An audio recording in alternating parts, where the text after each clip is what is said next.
அடுத்த ஆண்டுக்கான பரீட்சைகள் தொடர்பில் கல்வி அமைச்சின் தீர்மானம். மித்தனியாவில் மீட்கப்பட்ட ரசாயனங்கள் தொடர்பில் வெளியான அதிர்ச்சி தகவல். தாமதமான புகையிரதம் சுற்றுலா பயணிகளின் நெகிழ்ச்சி செயல். இன்று எச்சரிக்கை மட்டத்துக்கு உயரும் வெப்பநிலை, பொதுமக்களுக்கு எச்சரிக்கை. ஓய்வூதியத்தை நீக்குவதற்கான சட்டம் விரைவில், அமைச்சர் அதிரடி. அடுத்த ஆண்டு முதல் காப்போத சாதாரண பரீட்சை மற்றும் உயர்தர பரீட்சைகளை உரிய நேரத்தில் நடத்த கல்வி அமைச்சு தீர்மானித்துள்ளது. அதன்படி 2026 ஆண்டுக்கான சாதாரண பரீட்சை ஆகஸ்ட் மாதத்திலும் உயர்தர பரீட்சை டிசம்பர் மாதத்தில் நடத்தப்படும் என்று கல்வி அமைச்சு அறிவித்துள்ளது. அத்துடன் 2025 ஆண்டுக்கான சாதாரண பரீட்சை அடுத்த ஆண்டு பெப்ரவரியில் நடத்தப்படும். இதற்கமைய பாடசாலை விடுமுறை உரிய காலப்பகுதியில் வழங்கப்பட வேண்டும் எனவும் கல்வி அமைச்சு அறிவித்துள்ளது. மித்தனியா தொரயா பகுதியில் சமீபத்தில் கண்டுபிடிக்கப்பட்ட ரசாயன பொருள் ஐஸ் போதைப்பொருள் உற்பத்தியில் பயன்படுத்தப்படும் ரசாயன பொருள் என தேசிய அபாயகர ஔடத கட்டுப்பாட்டு சபையினர் உறுதி செய்யப்பட்டுள்ளது. இதேவேளை மீட்கப்பட்ட 20 ரசாயன மாதிரிகள், 17 மாதிரிகள் ஐஸ் போதைப்பொருள் தயாரிக்க பயன்படுத்தப்படும் ரசாயனங்கள் இருப்பது கண்டறியப்பட்டுள்ளது. அத்தோடு நெத்தல், பிட்டியம் மற்றும் கந்தாளை பகுதிகளில் கண்டுபிடிக்கப்பட்ட ரசாயன பொருட்களும் ஆய்வுக்கு உட்படுத்தப்படுவதாகவும் தொடர்புடைய அறிக்கைகள் அடுத்த வாரம் மேல் மாகாண வடக்கு குற்றத்தடுப்பு பிரிவிடம் சமர்ப்பிக்கப்படும் என்றும் தேசிய அபாயகர ஔடதங்கள் கட்டுப்பாட்டு சபை மேலும் தெரிவித்துள்ளது. நானுயா புகையிர நிலையத்தில் இந்திய சுற்றுலா பயணிகள் சனிக்கிழமை பாடல்களை பாடி அதற்கேற்ப உற்சாகமாக நடனமாடி மகிழ்ந்துள்ளார்கள். கொழும்பிலிருந்து பதிலை நோக்கி சென்ற 11:00 என்ற சிறப்பு ரயில் நேர தாமதமாக சென்றதால் ரயில் நிலையத்தில் இருந்த இந்தியா சுற்றுலா பயணிகள் ரயில் நிலையத்தில் காத்திருந்தார்கள். பின்னர் சலித்துக் கொள்ளாமல் நடனமாடி அதை பொழுதுபோக்கு மகிழ்ச்சியுடன் போக்குள்ளார்கள். குறித்த இந்திய வெளிநாட்டவர் குழுவினர் நடனமாடுவதை காட்டும் காணொளி தற்போது சமூக வலைதளங்களில் வைரலாகி வருகின்றது. 2024 ஜனாதிபதி தேர்தலுக்கான வருமானம் மற்றும் செலவு அறிக்கைகளை சமர்ப்பிக்க தவறிய 5 வேட்பாளர்கள் மீது வழக்கு தொடரப்பட்டு அறிக்கைகள் சட்டமா அதிபர் திணைக்களத்துக்கு அனுப்பப்பட்டுள்ளது. இவ்விடயம் தொடர்பில் சட்டமா அதிபர் நடவடிக்கைகளை எடுப்பதற்கு சட்டமா அதிபரின் வழிகாட்டுதலை பெறுவதற்கும் இந்த அறிக்கைகள் அனுப்பப்பட்டுள்ளதாக தேர்தல்கள் ஆணைக்குழு தெரிவித்துள்ளது. 2023 ஆண்டில் 3ஆம் இலக்க தேர்தல் செலவு ஒழுங்கு சட்டத்தின் கீழ் அனைத்து வேட்பாளர்களும் விரிவான வருமானம் மற்றும் செலவு அறிக்கைகளை சமர்ப்பிக்க வேண்டும்.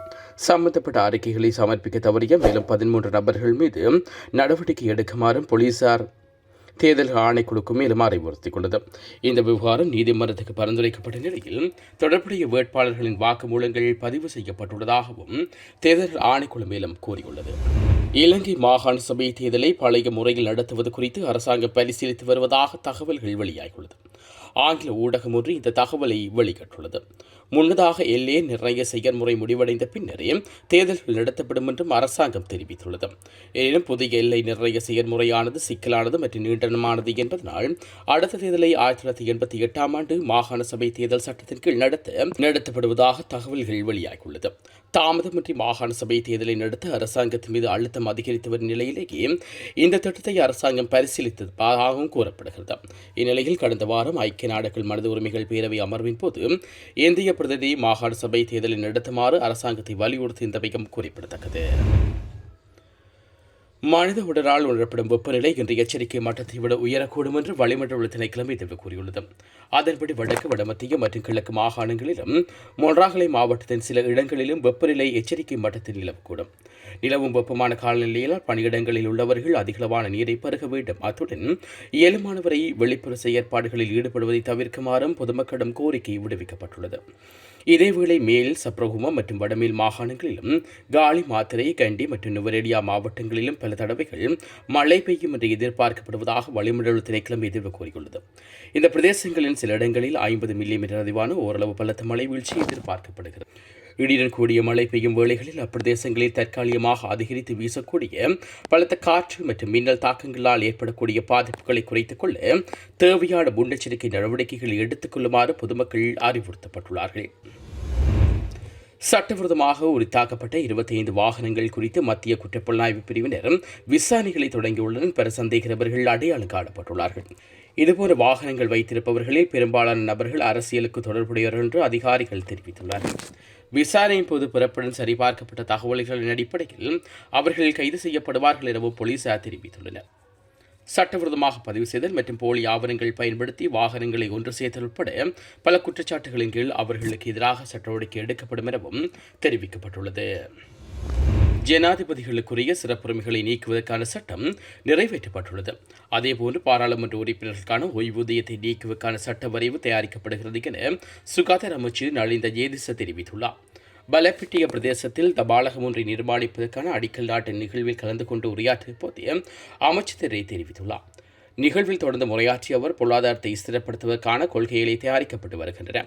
அதற்கமைய தேசிய வரி வருமான திணைக்களம், மதுவரி திணைக்களம், சுங்க திணைக்களம் உள்ளிட்டவையும் தமக்கான இலக்குக்கு அப்பால் லாபம் ஈட்டியுள்ளன. மறுபுறம் அனாவசிய செலவுகளை குறைத்திருக்கின்றோம். இவற்றினூடாக வரவு செலவு திட்டத்தின் இடைவெளியை படிப்படியாக சமநிலைப்படுத்த முயற்சிக்கின்றோம். கடந்த காலங்களில் மக்களுக்கு வழங்கிய வாக்குறுதிகளுக்கு அமைய ஜனாதிபதிகளுக்குரிய சிறப்புரிமைகளை நீக்குவதற்கான சட்டம் நிறைவேற்றப்பட்டுள்ளது. சாதாரண பெரும்பான்மையுடன் நிறைவேற்றக்கூடிய சட்டம் 3/2 பெரும்பான்மையுடன் நிறைவேற்றப்பட்டுள்ளது. ஐக்கிய மக்கள் சக்தியினர் இதற்கு வாக்களித்திருக்க முடியும், ஆனால் அவர்கள் அதனை செய்யவில்லை. அதேபோன்று வெகு விரைவில் பாராளுமன்ற உறுப்பினருக்கான ஓய்வூதியத்தை நிறுத்துவதற்கான சட்டமும் நிறைவேற்றப்படும். அதற்கான சட்ட வரவு தயாரிக்கப்படுகிறது எனவும் நலிந்த ஜேதிச மேலும் தெரிவித்துள்ளார்.